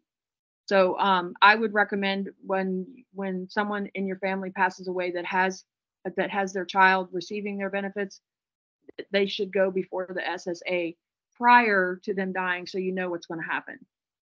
That way, it's all on paper, and you have it all that information. So does anybody have? Some of my frequently asked questions that I get are how many hours can I work to keep benefits?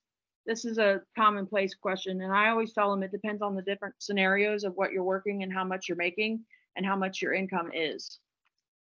And another one is, am I eligible to work and keep benefits? And I say there's no one size fits all. It depends on what you're working, how much you're working, making an hour, how many hours you want to work, and how long you want to stay on your benefits and what your benefits provide for you. If you're working just to have your insurance, then you can work yourself off of benefits and still continue to receive the Medicaid waiver and the Medicaid benefits, and that's it. So the programs that I can enroll in, I listed probably 20 of them, and each SI or the supported individual is unique and will have unique advice based on what they're going on in their lives. So if someone's working and they're pretty high functioning and they want to enroll in something where they can work, like the individual I have that makes $40,000 a year, she has pretty much worked herself off of benefits, but she needs to keep her Medicaid because of a medical condition that requires that is the reason of her disability. So that's the main reason for the 1619B, that helps those individuals in that situation. So what was your question, Doug? You're muted. Sorry, I was just going back and forth with Sherry about any other strategies, and Marilyn about any other strategies that haven't been talked about not forfeiting Medicaid based on increased money coming in after I die. And it definitely will adversely affect my daughter. So can I ask you, where do you live? Virginia. Okay, you live in Virginia. You Yep. can contact the Department of Social Services and get into that Medicaid Works, that buy-in program. That will help. The problem is that it's not going to retain the Medicaid waiver services that her daughter needs. And that's why we're advocating for changes in the Virginia law. Okay. The other issue.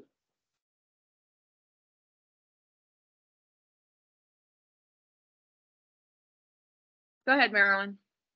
Well, the other issue with Medicaid Works, this is the problem with Medicaid Works, and that's why you don't have a whole lot of people in it, is that it's got that low threshold amount for unearned income. So oftentimes what can happen is you've got someone that is working, they're getting SSI, everything is great, and then all of a sudden they're flipped to SSDI. If they're getting over that initial threshold amount of $900 and something, I think it's up to $1,000 now or whatever. Anna, you would probably know this better than me. They can't get into Medicaid Works. And if they're in Medicaid Work, the other issue that I found is that if the person is getting SSI, they're on 1619B, and oftentimes DMAS will not move them to Medicaid Works because they already have 1619B. So it's a little bit of a problem there. I can say, and this is, and you touched on it, Anna, as well, is to tell people to go move to the other states available. I can tell you, Maryland. I mean, I do, because I still do it in Virginia and Maryland and DC, and I can't tell you how many times I tell people go across the bridge to Maryland. Their buy-in program is called the Employed Individuals with Disabilities.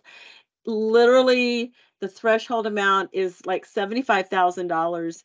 You don't have to be getting SSI or SSDI. You have to just show that you applied. And if you were earning too much income, as long as you have the medical eligibility, you still can get into you can still get into EID. And if you're on the waiver, so for instance, in Maryland, you're still going to be on the wait list. But in Maryland, once you become waiver eligible, it's not much of a problem because you can always move over to EID, and EID just translates all of your waiver programs into EID. So, you can have somebody that's literally working 2 hours a week. As long as they're working and earning any amount of income, they're in the waiver.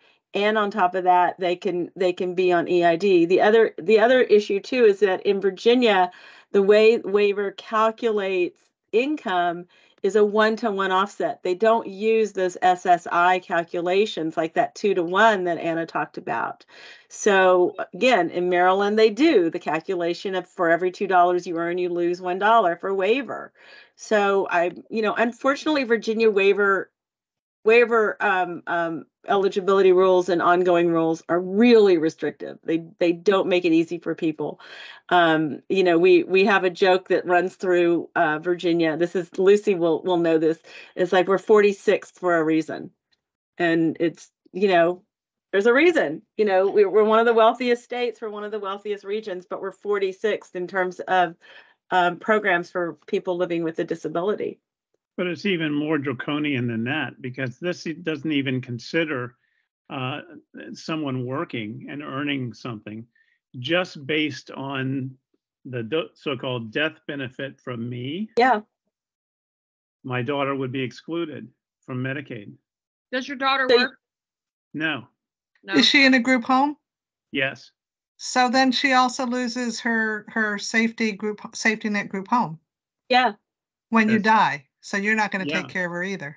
So if anyone has any clairvoyance about lottery numbers, that would be helpful to go into a third-party special needs trust, because the state's not going to help her after I get. We're working on that, Doug, and you need to contact me or Lucy and help with the advocacy as with everybody else. Okay, so my question. If someone's having trouble getting Social Security to listen to them or some other agency about eligibility or things like that, can we ask our service coordinator from the CSB to authorize a benefits counseling service who can help? Because sometimes agencies don't want to listen to us or don't think we know anything. Is that the time that we can also ask to authorize the assistance of a benefits specialist, or what? It's always best to have a benefits service on board with someone who receives Medicaid waiver, because one, it applies as two of their they need two services to have the waiver, and it applies as one of them. So it's a helpful service. Not only that, it helps fill that space on their waiver if they need to have that extra service. So folks who have lost them or who are at risk of losing their Medicaid waiver because they haven't been able to get the personal care attendant, as I just shared again, they can just get have a benefits counselor who's helping them with things, and that's a service that may help them maintain their waiver. Okay. Correct. LaVoice, did you want to add something about the service coordinator authorizing services and how that works? No, I was just going to say with most waiver services that are applicable for someone, you can always ask for those services at any time. And I think to perhaps Bertra's point earlier, I would advise before you need it, to at least become educated about it and ask for it sooner than later. When you need it is not when you want to be asking for it. Yes, because there's a waiting period to get approved for services, and usually the need outweighs the waiting time. If I could say also, if you're looking for just Social Security situations, that's where you can also go straight through the Work Incentive Planning and Assistance, the CWIC, and they will provide services once a person is found eligible for for any type of benefits. And if there's a work situation, I truthfully, I don't know. I had the Northern Virginia system for several years, and I still get calls from folks in Northern Virginia. Social Security is a little bit different in that the best way to get in touch with Social Security is really to go through a community work incentive coordinator, a benefits planner, or someone else, because we have a lot of those back doors. Right now, calling Social Security is literally a crapshoot, and you may or may not get them on the phone. If you get them on the phone, you may or may not get the right answer. You can't just show up at a Social Security office and hope to see someone. You could wait all day and then they're going to send you home. They really are not making appointments right now. So I would say for a Social Security specific question, definitely you want to talk to a benefits planner, either through the WIPA, through Anna's program, or any of the CPWICs that are available. That's like Access. Well, it used to be Virginia Access. It's not Okay. Virginia Access anymore. And I believe in Northern Virginia, it is the Norfolk SIL. And I have the name of the person, but anybody can call me as well, because I still do the work. I'm still answering those questions in the Northern Virginia area. And also, I'm still working with the Social Security folks, because they're all the same people. Northern Virginia Yes, and yeah. Maryland are all, it's the same area work incentives coordinator that I'm working with. Great. Okay. And we're now at the end. I just wanted to put back in a link to the newsletter from the ARC this month. There is someone from Social Security who's been there for Dave Melman. Is that his name? Yeah. He's been been there there forever, forever. since I was at Pizzi, is presenting. So that's a rare opportunity to find from the horse's mouth more about Social Security, as well as there's so much information that we were unable to cover, but I hope it's been enough to raise your awareness and get you, as Bertra said, to act now, not after you die. So at that, thank you so much. Our next meeting of the Developmental Disability Committee is December 12th. And thank you, everyone, for presenting. We learned so much. Anna, I thought you complimented Marilyn very well. Thank you so much. Thank you for asking me. I was very honored, and my supervisor was very excited. I don't know if she ever got signed in, but she was leaving when this started, so we'll see. Okay, great. Thank you so much. Thank you. Bye, everybody.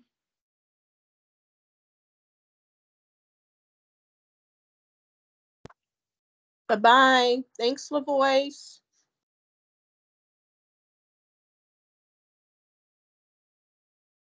Did you want me to stay on? You're on mute.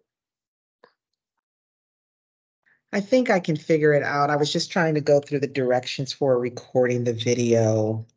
I'm stop it for yeah. this portion and then. Okay, let me do that first. Okay. Okay, stop recording. Okay, that's the part I was confused about.